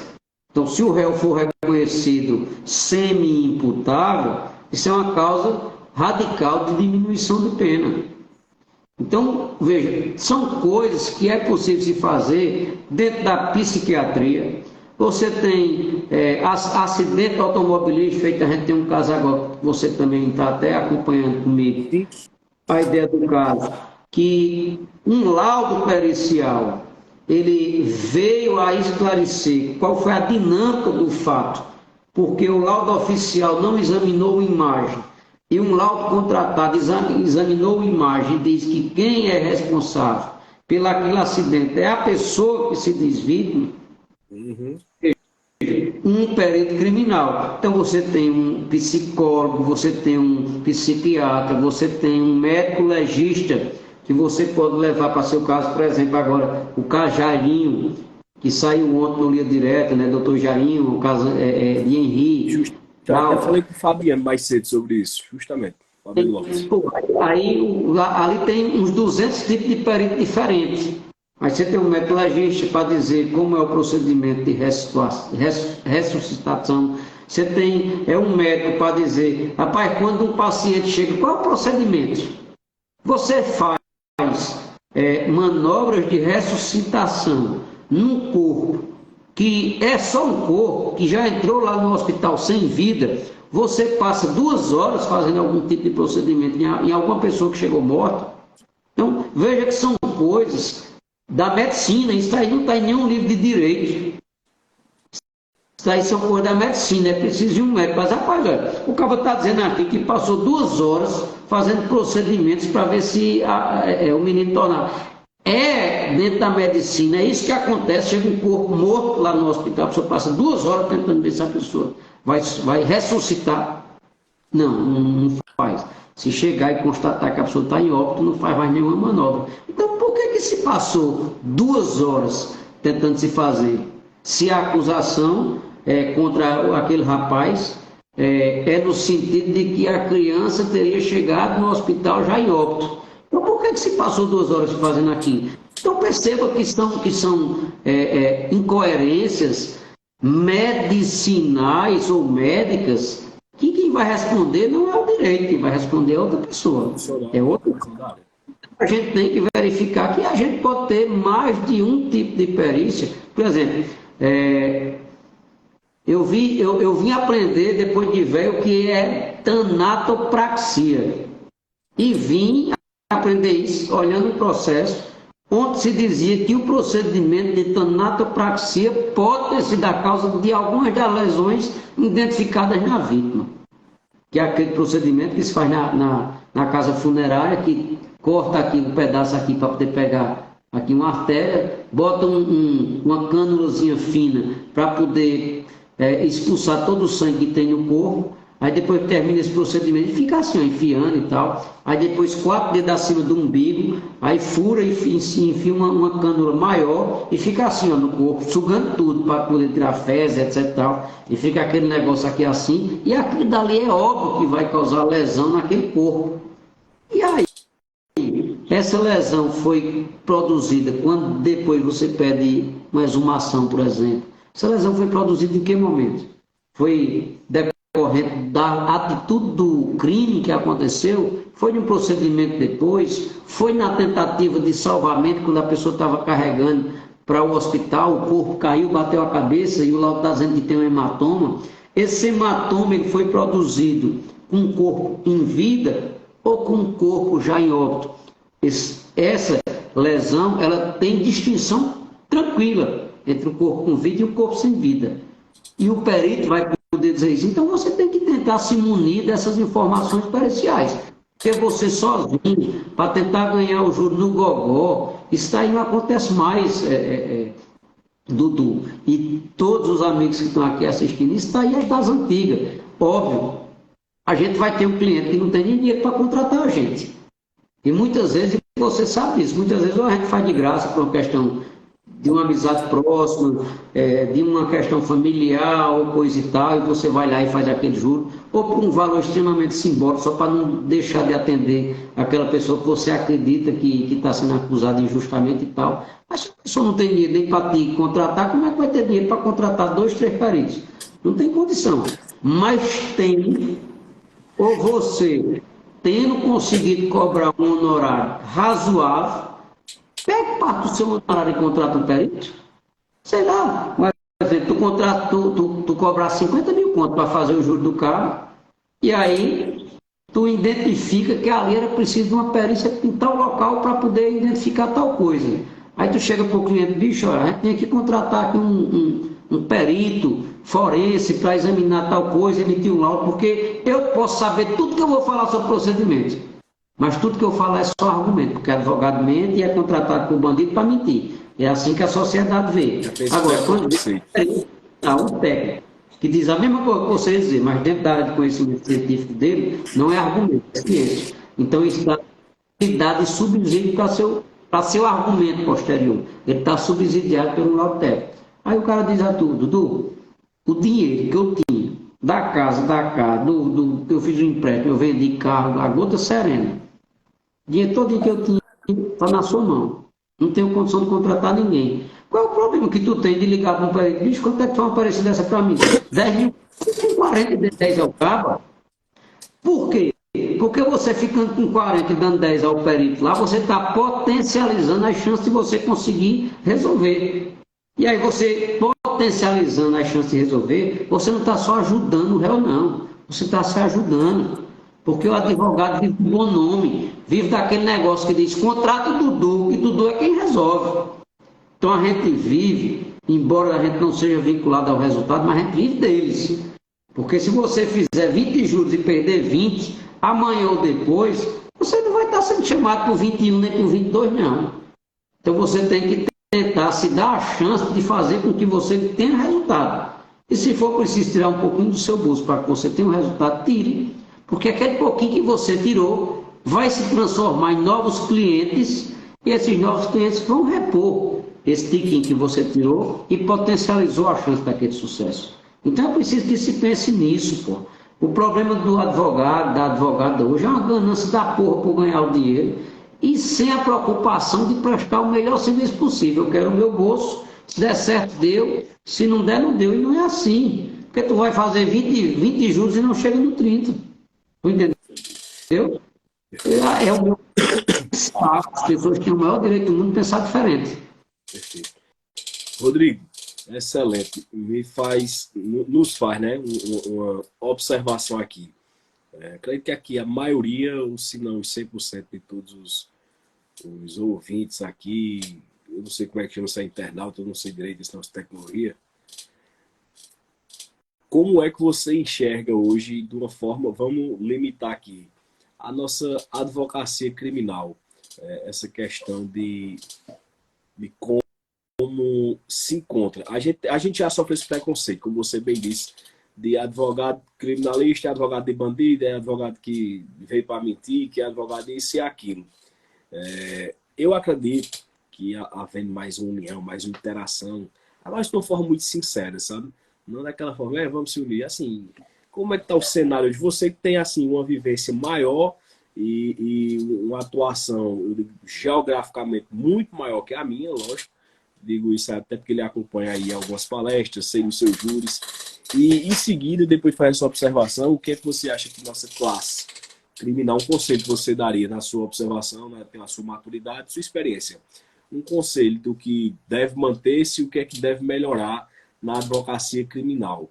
E, por fim, eu queria que você me relatasse aqui, de tantos os casos de repercussão que você teve, mas aquele que lhe marcou e o porquê ele marcou tanto. Aí essa bola está contigo. Pai, veja, de uma maneira geral, e eu tenho bem isso assim, poucos casos chegaram para dizer que me marcou. Eu não tenho isso assim, porque eu faço de um pobre. Meu querido Ricardo, boa noite. Ricardo Siqueira acabou de entrar aqui, um grande tribuno, um grande jurista. Primeiro júri, a gente paretamos e a gente, graças a Deus, absolveu o réu. Bicho, dizer o que os advogados poderiam pensar em fazer, para mim, é se capacitar tecnicamente. Por quê? Porque o júri nem é só o plenário, nem é simplesmente gogó, feito eu acabei de dizer. Tem gente que faz só o miolo, tem gente que tem a capacidade de uma oratória tão boa que você consegue fazer uma exposição e dentro ali do tribunal do júri você consegue ter um resultado. Agora, antes de chegar no plenário do tribunal do júri, tem um inquérito, tem uma primeira fase, tem uma decisão de pronúncio que deu excesso de linguagem, tem um recurso de sentido estreito que deve ser ou não interposto, tem recurso especial e extraordinário que são dirigidos para os tribunais superiores, que é preciso que você esteja desde a resposta à acusação, galgando os fundamentos para que, caso necessário, você possa fazer o uso, porque senão você sabe que não vai ser conhecido o seu recurso. Então, são coisas técnicas que, quando você vai olhar, embora a parte mais importante do procedimento do júri seja o tribunal do júri, seja o dia do julgamento, antes e depois, tem um momento enorme Que veja, o tribunal de júri geralmente termina em um dia. Mas a gente fez um júri segunda de um fato de 2017. Então significa que a maior parte do tempo foi a parte técnica. Houve julgamento, se houvesse condenação, a maior parte do tempo na fase recursal, parte técnica. Concorda comigo? Perfeito.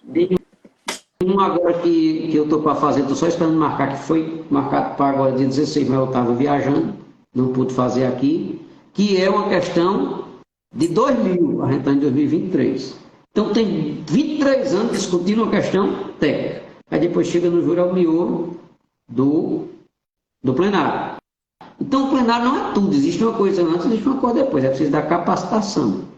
E além disso, é preciso, eu pelo menos como eu gosto muito de júri, quando eu não estou fazendo o júri, ou quando eu não estou trabalhando internamente aqui no escritório, eu estou assistindo.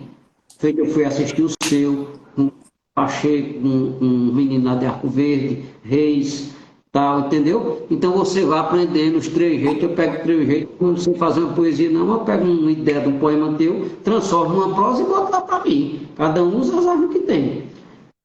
Então é preciso que a gente tenha isso.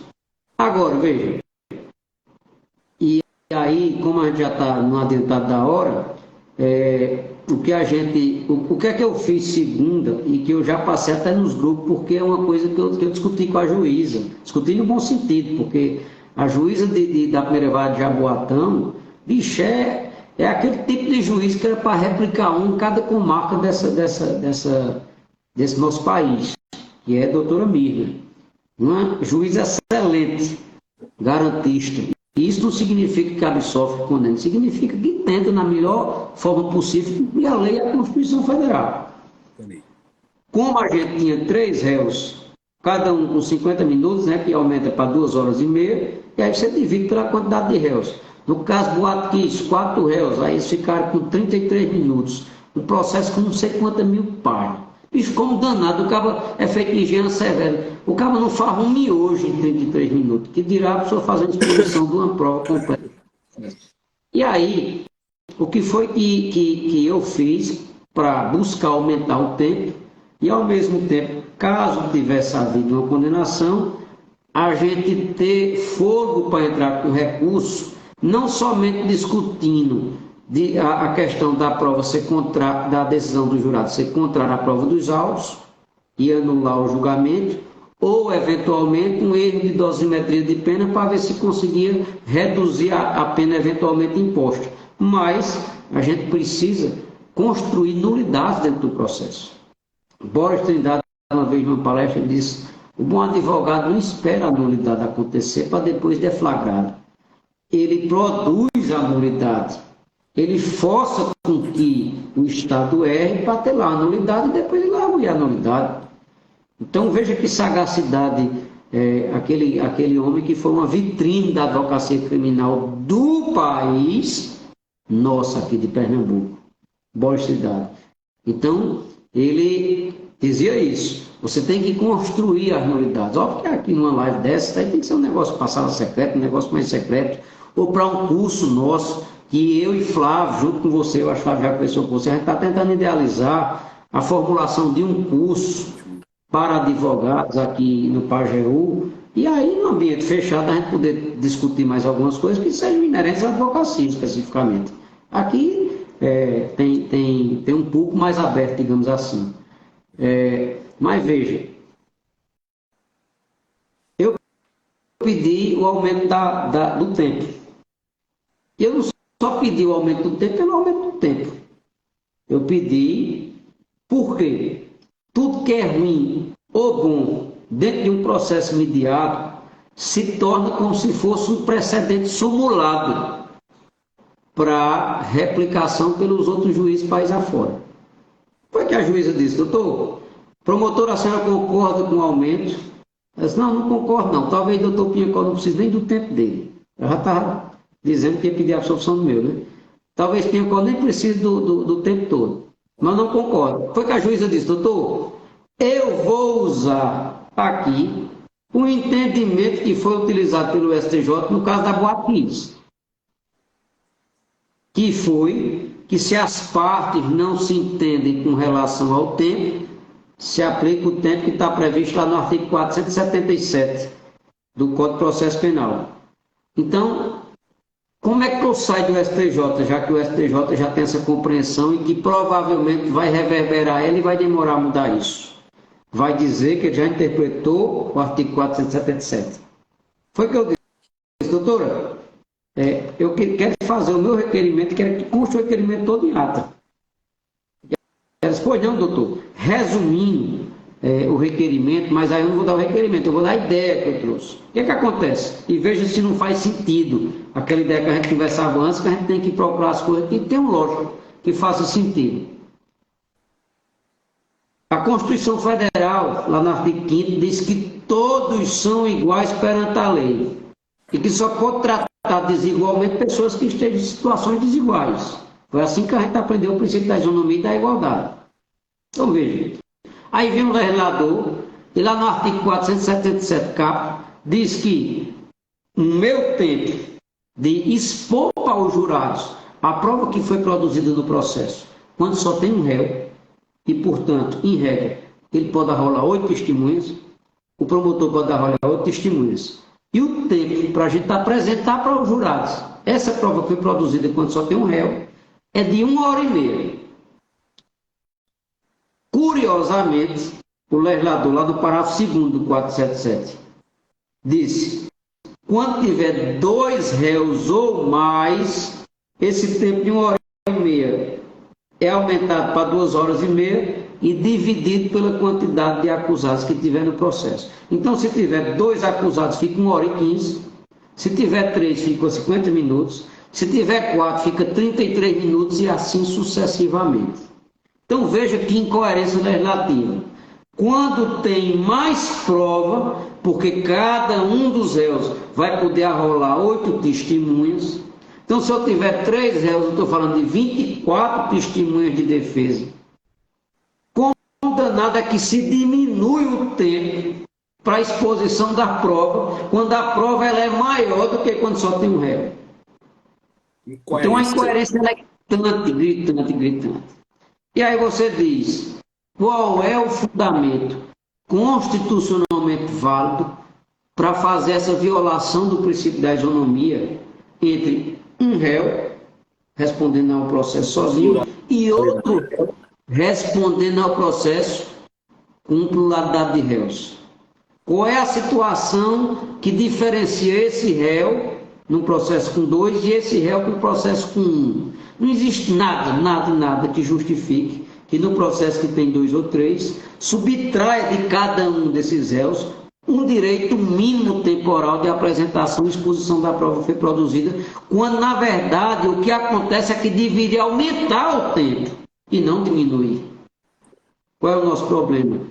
Eles querem que o julgamento termine 5 horas da tarde para poder curtir a vida, o jurado vai embora sem raiva porque ele está recebendo porra nenhuma, o promotor e o juiz vai embora porque cada um está recebendo 50 mil conto por mês e tem que ter tempo para gastar dinheiro e viver a vida, porque a pessoa estudou para passar no concurso difícil para curtir a vida, não foi para estar preso 2, 3 dias num júri.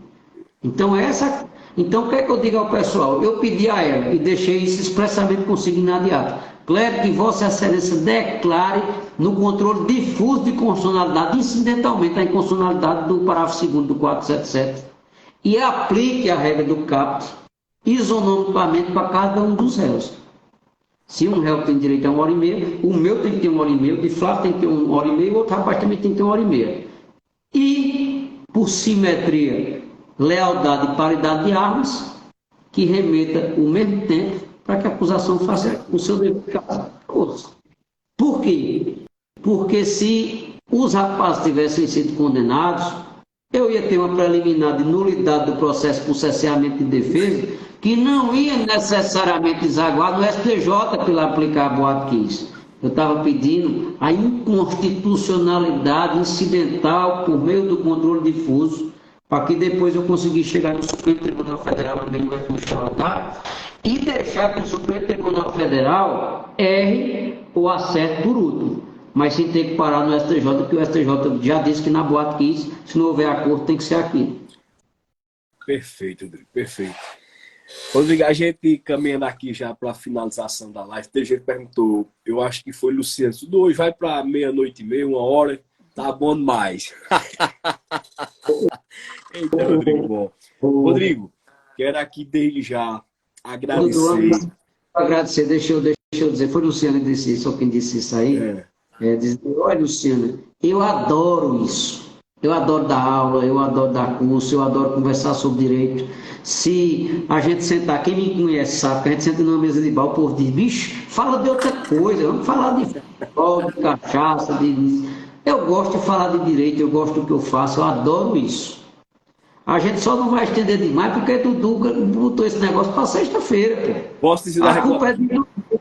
Posso dizer a reclamação que você fez, não? Isso era para ter sido numa quarta-feira, numa quinta-feira, porque no outro dia de trabalho a gente não está nem aí para nada. A gente vai viver o direito. Agora, hoje, eu estou no interior, a gente tem um aniversário do nosso colega, você sabe, Salviano, está aniversário de tal, não sei o quê. E tem os bares, tem uma cerveja gelada, eu ganhei uma cachaça de um amigo meu. Tem algum tipo de bar que não... Chex Bar, não tem, é só ver na minha cabeça. Na ladeirinha, já era para eu ter ido lá hoje e tal. Ah, é? E aí, a questão foi essa. Né? Mas se for de uma segunda para terça, de uma terça para quarta, bicho, eu sigo. Eu passo 15 dias falando assim, de direito, sem achar ruim. Rodrigo, tu não dá essa brecha, não. Tu sabe que eu pego na deixa como poeta, faço moto, a gente começa numa segunda e a gente para lá para uma sexta-feira, depois de 3 horas da tarde, você faz até lá em cheque, se quiser terminar. Agora, emendado. Não vai ter aqui cerceamento de defesa igual se faz em julho, não. Você não vai ter 1 hora e meia, não. A gente vai sair multiplicando, de segunda a sexta. Ó, e aproveitar aqui, Rodrigo, a gente vinha conversando também, deixa até registrado aqui ao público, essa questão desse curso, lá em São José do Egito, ou em Tabira, eu, você, Flávio, quero dizer também aqui da felicidade que eu tô. Você não imagina quem tá vindo aqui para o nosso escritório também, junto com o doutor Pablo Andrade, com o Nuno Lira, meu querido Cauê Patriota, meu primo, que eu sou doido por ele. Ele, neguinho, eu gosto de tu, aquilo é que é ser bom. Cauêzão, cheia, essa semana a gente vai se reunir, na próxima semana a gente se reúne ainda. Rodrigo, fantástico, bicho, que conhecimento, que coisa. Ó, Ivan é boa demais. Ivan disse, e eu, passo 15 dias assistindo você falar do processo penal. Ivan, é assim, quando você fala com paixão, com amor, com sentimento pelo que faz, e Rodrigo é essa pessoa realmente, e muito coerente nos posicionamentos dele. A humildade de Rodrigo é extraordinária. Eu falava na situação, ele e Flávio Santana, lá em Recife. E, sabe aquele cara que chega para ajudar, mas sem soberba, sem tudo. E a gente sempre traz dele uma crítica construtiva. E que, de fato, eu digo por experiência própria, me ajudou demais. E esse amigo, esse parceiro, é esse cara que deixou o Chex Bar para estar aqui numa sexta-feira dando uma aula pra gente. Rodrigo, faz suas considerações. Obrigado de coração, viu? Deus te abençoe. Fica à vontade. Tá vendo como você tá por dentro, porque eu tá em Chex Bar. Olha, mas você tá mandando aqui. Lorena, um abraço para você. Só a Lorena não tá aqui. Deixa eu quebrar o protocolo.